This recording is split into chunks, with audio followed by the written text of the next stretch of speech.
आपने जैसे कहा कि कुछ ऑयली स्किन होती है लेकिन अभी उस पर एक्नी नहीं होती, तो उसमें क्या होता है कि क्लोज्ड एक्नी होती है जिसको हम कॉमिडोन्स कहते हैं, ठीक है, ब्लैक हेड वाइट हेड के फॉर्म में। तो वो जो सैलिसिलिक एसिड होता है वो उसको कवर कर रहा होता है। ठीक है। अच्छा डॉक्टर साहबा, मैं हलीमा के सवाल के साथ एक सब्स्टिट्यूट सवाल करूंगा। नॉर्मल स्किन के लिए यूजुअली पाकिस्तान में हम नॉर्मल स्किन देखते हैं, ठीक है, या तो एक्नी प्रोन स्किन होती है, नॉर्मल स्किन होती है, या कॉम्बिनेशन स्किन जो होती है वो ज़्यादा देखी जाती है, उसमें ऑयली भी होती है और ड्राई भी होती है, मौसम के मुताबिक चेंज हो जाती है। हम जैसे ही गर्मियाँ आती है तो आप देखते हो आपके नाक के साइड पे पानी है, टी एरिया, टी जोन पे आपका आ रहा होता है ऑयल। उसके लिए कंट्रोल के लिए फेस वॉश किया एट द टाइम बिल्कुल आपकी स्किन ठीक हो जाती है। जैसे फेस वॉश के फौरन बाद आप थोड़ी देर बाद देखते हो अगर आपने स्किन सनब्लॉक लगाया हुआ है, आपकी स्किन दोबारा वैसी हो जाती है। बिल्कुल ऐसा ही है। तो जो ऑयली स्किन होती है उसमें हम ये रिकमेंड करते हैं पेशेंट को कि बार बार अपने फेस को वॉश करते रहे, सिर्फ पानी के साथ, फेस वॉश से हर वक्त नहीं। तो जैसे जैसे आप पानी के साथ वॉश करेंगे तो वो ऑयल धुलता जाएगा। और ड्राई स्किन में ज़्यादा वॉश ना करें या बहुत हार्श केमिकल्स ना लगाएं।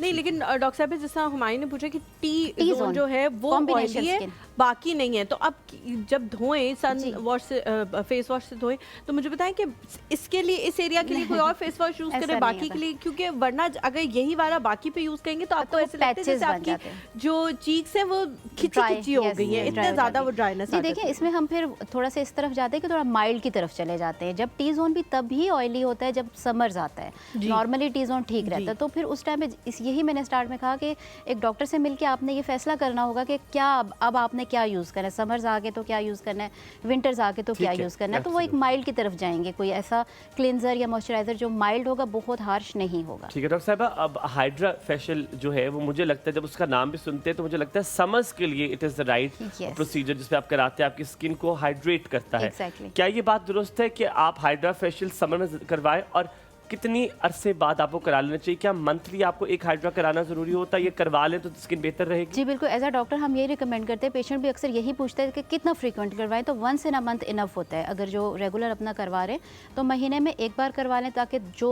इम्प्योरिटीज़ हैं, धूल मट्टी है, वो उनके स्किन से साफ़ हो जाए। ब्लैक हेड्स हो गए, वाइट हेड्स हो गए या सीबम हो गया, तो वो भी क्लीन हो जाता है और साथ मॉइस्चराइज भी हो जाता है फेस। तो once in a month is more than enough. अच्छा डॉक्टर साहब, जब टर्किश ड्रामास पाकिस्तान में आना शुरू हुए थे तो हम लोग उनसे काफ़ी मुतासिर थे।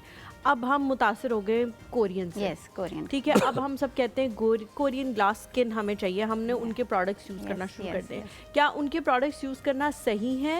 उनके प्रोडक्ट्स हमारे एनवायरनमेंट के लिहाज से बिल्कुल सही है, हमें यूज़ करने चाहिए? हमारी स्किन पे वो कोई रिएक्शन या इस टाइप की तो चीज़ नहीं होगी?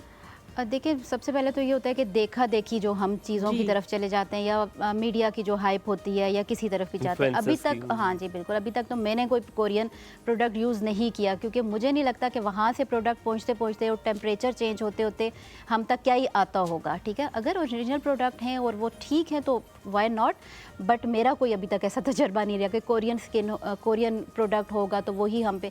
बल्कि यह है कि देखें हर कंट्री का अपना एक टेम्परेचर है, अपना एक एटमॉस्फेयर है, तो वो उन्हीं पे ज़्यादा सूट करता है। पाकिस्तान में जो प्रोडक्ट्स बनेंगे वो हमारे अकॉर्डिंगली, या हमारे स्किन देखें उनसे कितनी डिफरेंट है, हमारे टोन, टेक्सचर, तो वो ज़्यादा हमें एक नॉर्मल बंदों को लेके, कॉमन पीपल को लेके टारगेट करते हैं। तो वो पाकिस्तान में बने हुए product I think more beneficial हमारे लिए।